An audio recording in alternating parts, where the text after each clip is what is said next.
야고보서 4장 13절 17절 말씀입니다. 들으라, 너희 중에 말하기를 오늘이나 내일이나 우리가 어떤 도시에 가서 거기서 1년을 머물며 장사하여 이익을 보리라 하는 자들아, 내일 일을 너희가 알지 못하는도다. 너희 생명이 무엇이냐? 너희는 잠깐 보이다가 없어지는 안개니라. 너희가 도리어 말하기를 주의 뜻이면 우리가 살기도 하고 이것이나 저것을 하리라 할 것이거늘 이제도 너희가 허탄한 자랑을 하니 그러한 자랑은 다 악한 것이라. 그러므로 사람이 선을 행할 줄 알고도 행하지 아니하면 죄니라. 아멘. 네, 오늘은 제가 여러분에게 내일을 모르는 사람들, 이런 제목으로 말씀을 드리려고 합니다. 뭐를 몰라요? 내일 아는 사람이 있을까요? 아마 내일을 아는 사람은 거의 없을 거예요. 네. 지지난주 수요일입니다. 4일이죠. 이제 새해가 온 지 나흘이 되었습니다. 목사님 우리 요즘 계속 못 만났는데 목사님 우리 한번 만나는 게 어때요? 새해도 됐으니까. 그래서 그래요? 그러면 목사님 언제 시간이 좋습니까? 수요일 날, 4일 날 다들 시간이 있대요. 그래요? 알았습니다. 그러면 제가 점심을 대접하겠습니다. 그랬더니 의정부에 계신 목사님이 아니 목사님 늘 목사님이 대접을 했으니까 이번에는 제가 대접을 할게요. 그래서 그래요? 그럼 목사님이 점심을 대접하세요. 제가 커피는 제가 그러면 대접하겠습니다. 그래서 그 목사님 집 근처에 의정부에서 식사를 했습니다. 점심 식사를 하고 또 저는 또 다른 약속이 있어서 목사님 빨리 우리 카페 가서 차 한 잔 마시고 헤어집시다. 그리고 두 분이 이제 차를 가지고 오지 않아서 제 차로 이제 카페까지 이동을 하려고 제가 이제 차를 이제 주차장으로 차 세워놔서 이게 돌려서 나가야 돼요. 돌려서 나가다가 뒤에 제가 물건이 있어서 목사님 두 분을 태우려고 뒤에 있는 물건을 꺼집어서 조수석 자리로 이제 놓으려고 손을 뻗었어요. 쭉 뒤로 뻗어서 이렇게 물건을 해서 하나는 갖다 놨는데 하나가 잘 안 잡혀요. 그래가지고 뒤에 더 그냥 그 손을 끝까지 벌려서 이제 잡으려고 했는데 이게 잡으면서 그만 악셀레터를 밟아버렸어요. 밟으면서 제가 왕 해가지고 뒤로 가는데 뒤로 가는 순간에 얼른 제가 브레이크를 딱 밟았어요. 이제 부셔지는 소리가 이제 꽝꽝꽝 막 들렸는데 딱 브레이크를 밟았어요. 밟았는데 뚝 보니까 느낌이 안 좋아요. 이렇게 보니까 낭떠러지예요. 저는 그게 낭떠러지는 몰랐는데 약 4m의 그 낭떠러지인데 그 난간에 차가 그렇게 매달려 있는 거예요. 그래가지고 전화를 해서 119 구급차를 불렀습니다. 사실 제가 정초에 하나님께 기도를 했거든요. 하나님 저도 좀 유명하게 좀 해주세요. 기도를 했는데 제가 잘못했으면 정말 유명해질 뻔했어요. 왜냐하면 차가 4m로 있는 데에서 떨어졌다면 차가 그냥 뒤로 꺾였으면 제가 크게 다치기도 하고 차도 많이 파손되고 119 구급대만 온 것이 아니라 사진기자 같은 모든 사람들이 와서 사진도 찍더라고요. 그래가지고 그 와중에 창피해가지고 얼굴을 가리고 한 40분 이상을 제가 브레이크를 밟고 있어요. 살짝 띄워봤더니 차가 뒤로 밀리는 게 느껴져요. 그래서 죽기 살기로 주여 여기서 날 죽일 겁니까? 어떻게 할 겁니까? 하면서 브레이크를 밟고서 있었어요. 그러고 나서 이제 구급대원이 와가지고 차를 이제 끄집어 앞으로 내줬는데 같이 있던 목사님이 그 현장을 사진으로 찍었어요. 찍고 나서 이제 그 차를 빼놓고 그리고 이제 그래도 이제 그 목사님들하고 차를 좀 마시면서 이제 차는 저는 이제 맡겼고 이제 보험회사에다 맡겼고 그리고 목사님들하고 보면서 목사님 그 사진 혹시 있어요? 예, 찍어 놓은 거 있습니다. 그럼 한번 줘보세요. 그래서 카톡으로 보내줬는데 깜짝 놀랐어요. 완전히 차가 이렇게 대롱대롱 아주 진짜 간발의 차이로 조금만 더 갔으면 차가 뒤로 그냥 추락하는 거예요. 그런데 하나님께서 그래도 살려주셔가지고 그래도 참 감사하다. 어느 분이 그러더라고요. 야, 하나님이 목사님을 많이 사랑하나 보다고, 많이 봐주시고 있는 것 같다고. 그래서 야, 하나님이 지켜주고 정말 한 치 앞도 내다볼 수 없는 게 정말 인간이구나. 정말 우리는 부족한 인간이라는 걸 다시 한번 느꼈어요. 그리고 하나님이 보호하지 않으면, 하나님이 지켜주지 않으면 내 인생은 아무것도 아니라는 것을 알게 되어졌습니다. 내일 일은 난 몰라요. 우리는 하루하루 살 수밖에 없는 존재입니다. 지금 전 세계는요, 고물가, 고금리, 고환율로 살기가 매우 어려워졌습니다. 앞으로 더 가난해질 거라고 이야기를 하고 있습니다. 전에 100원으로 사과 하나를 사 먹을 수 있었다면 앞으로는 200원을 줘야 사과 하나를 사 먹을 수밖에 없는, 그만큼 우리의 생활이 어려워졌습니다. 돈의 값어치가 떨어졌다는 거예요. 왜? 만 원의 가치를 못해요. 만 원이 1,000원의 가치밖에 못하는, 그만큼 돈의 희소 가치가 떨어지게 되었고, 돈의 가치가 떨어진 만큼 우리의 삶은 더 어떻게 해요? 빈궁해진 겁니다. 가난하게 되어진 것입니다. 그리고 경제와 부동산의 거품이 사라지고 집값이 2009년도 수준인 절반으로 앞으로 떨어지게 될 것이다. 지금 어느 지역은 40% 집값이 떨어지고 심지어 50%까지 집값이 떨어진 지역도 있다고 하는 것입니다. 그러니까 올라간 만큼 어떻게 해요? 내려오고 있다고 하는 것입니다. 그래서 그 많은 전문가들이 얘기하기를, 앞으로 이렇게 부동산 거품이 사라지고 집값이 떨어지게 되겠지만, 그렇게 집값이 많이 떨어져도 현찰이 없어서 집을 사기가 힘들 것이라고 전문가들은 그렇게 내다보고 있다는 것입니다. 지금은 집을 사거나 막 그냥 낭비하거나 과소비해서는 안 된다는 얘기예요. 사업을 벌일 때가 아니라고 얘기합니다. 가난을 대비해서 빚을 갚거나 현찰을 보호하고 있어야 경제의 어려움을 견뎌낼 수 있다라고 전문가들이 경고해 주고 있습니다. 지금 우리가 무엇으로 살았느냐? 남의 돈으로, 은행 돈으로, 빚으로 살았다는 거예요. 근데 이제 너무 많은 물가가 올라가고 고금리로 인해서 이제 남의 것 가지고, 은행 빚 가지고 도저히 살 수 없게 만들어졌다고 하는 것입니다.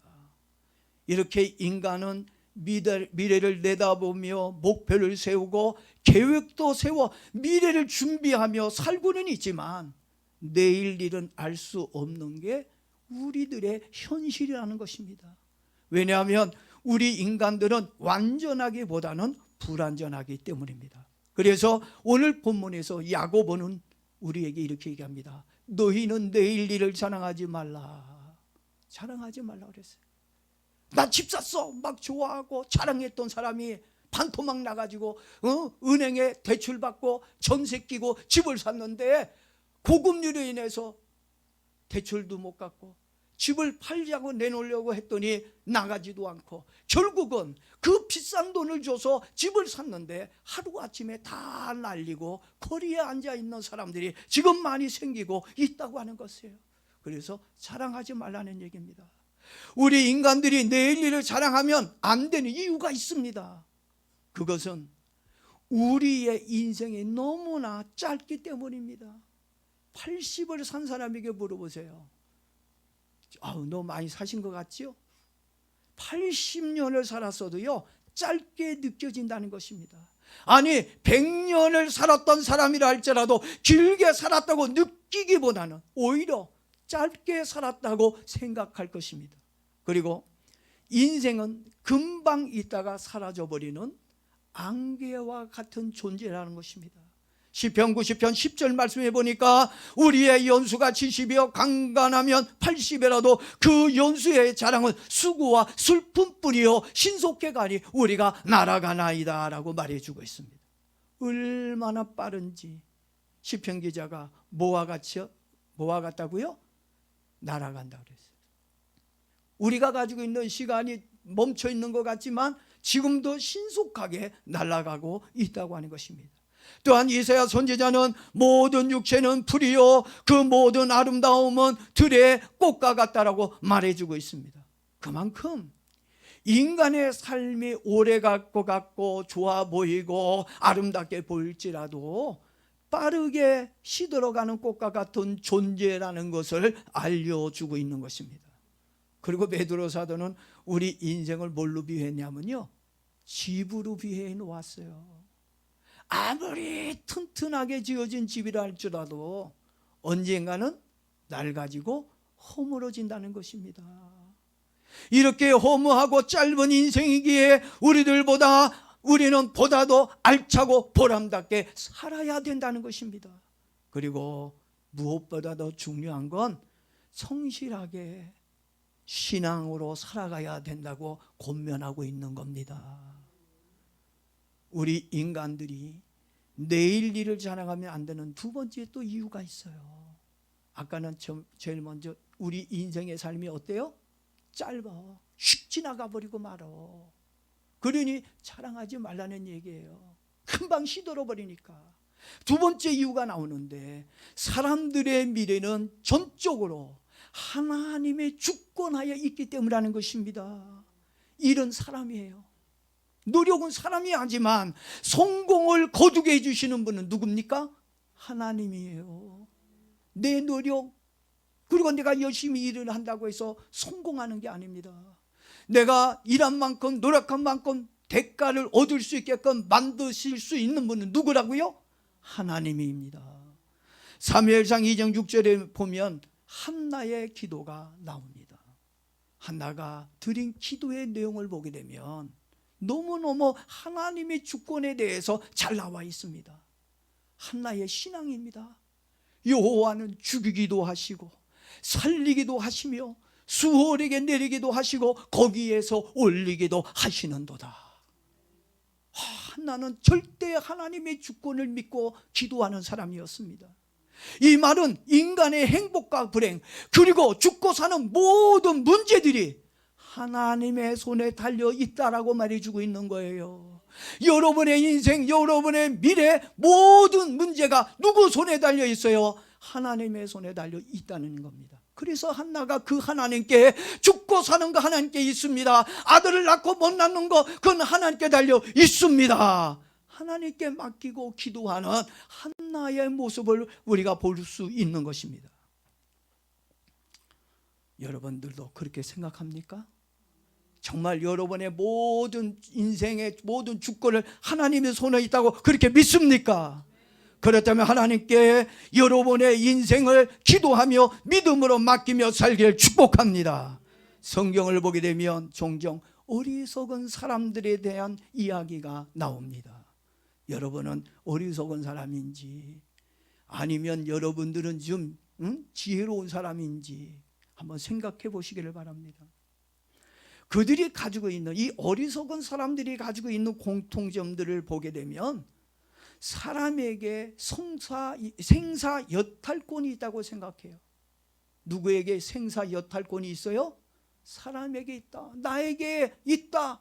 잘되고 못되는 건 모든 것이 내 손에 달려있다라고 생각하는 어리석은 사람들이 있다고 하는 것입니다. 사람의 목숨을 죽이고 살릴 수 있는 권리는 사람에게 있는 것이 아니라 사람을 창조하신 하나님께 있다는 것을 알아야 합니다.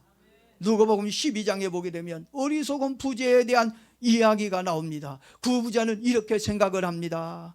곡식을 많이 쌓아놓고 말합니다. 내 영혼아 여러 해 쓸 물건을 많이 쌓아두었으니 평안히 쉬고 먹고 마시고 즐거워하자 이렇게 이야기를 합니다.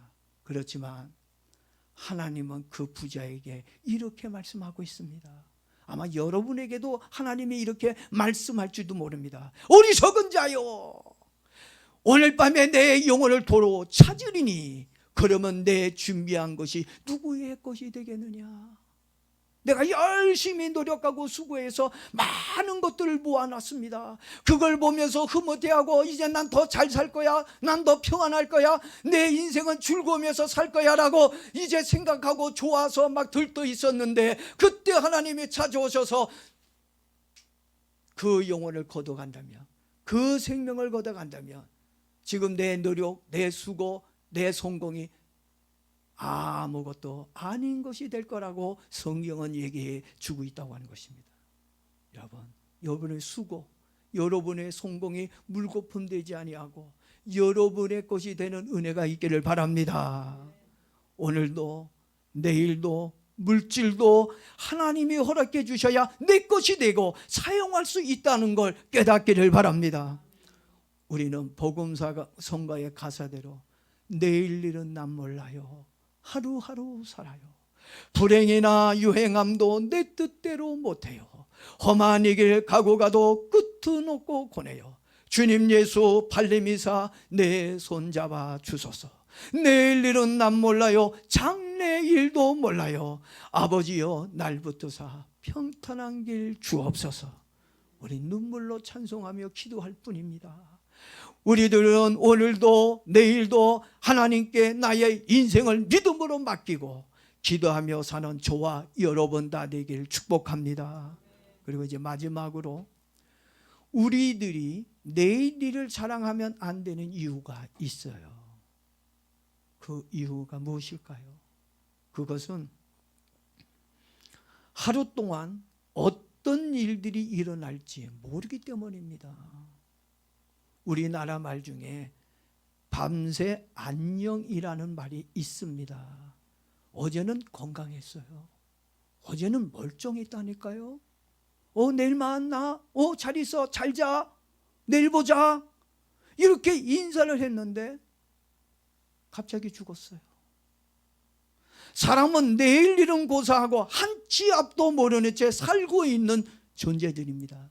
이 말은 결국 인생의 무능과 연약함을 보여주고 있는 것입니다. 오늘 우리는 야고보 4장 13절에서 지적하고 있는 그 말씀 그대로 내일 일을 자랑하거나 내일 일에 대해서 아는 것처럼 말을 해서는 안 된다는 것입니다. 13절 말씀을 제가 다시 한번 읽어보겠습니다. 오늘이나 내일이나 우리가 어떤 도시에 가서 거기서 1년을 머물며 장사여 이익을 보리라 하는 자들아, 내일 일을 너희가 알지 못하는도다. 1년 있을지 1개월 있을지 그건 누가 합니까? 내가 합니까?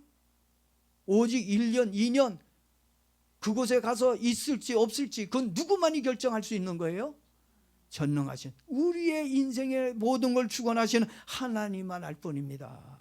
그냥 우리는 내일은 난 몰라요, 하루하루 살아요, 하나님 내 인생을 맡겨요, 기도하는 것밖에 없습니다. 근데 왜 내 삶을, 물론 우리가 계획도 하지만 이 모든 삶을 계획하고 인도하시는 분은 하나님이라는 믿음을 가지고 오늘도 내일도 하나님께 맡기기를 주 이름으로 부탁합니다. 우리는요 정말 내일을 알 수 없는 그런 불확실함 속에서 살아가고 있다고 하는 것입니다. 자, 우리가 내일 일은 아무것도 몰라요. 앞으로 어떤 일이 벌어질지 몰라요. 지금보다 더 나빠질지 지금보다 훨씬 좋아질지 우리는 장담할 수는 없습니다. 그러나 내가 믿고 의지하는 하나님은 나의 내일을 누구보다도 잘 알고 있을 겁니다. 우리는 내일을 몰라요. 그러니까 우리는 내일을 위해서 하나님께 맡기고 기도할 뿐입니다.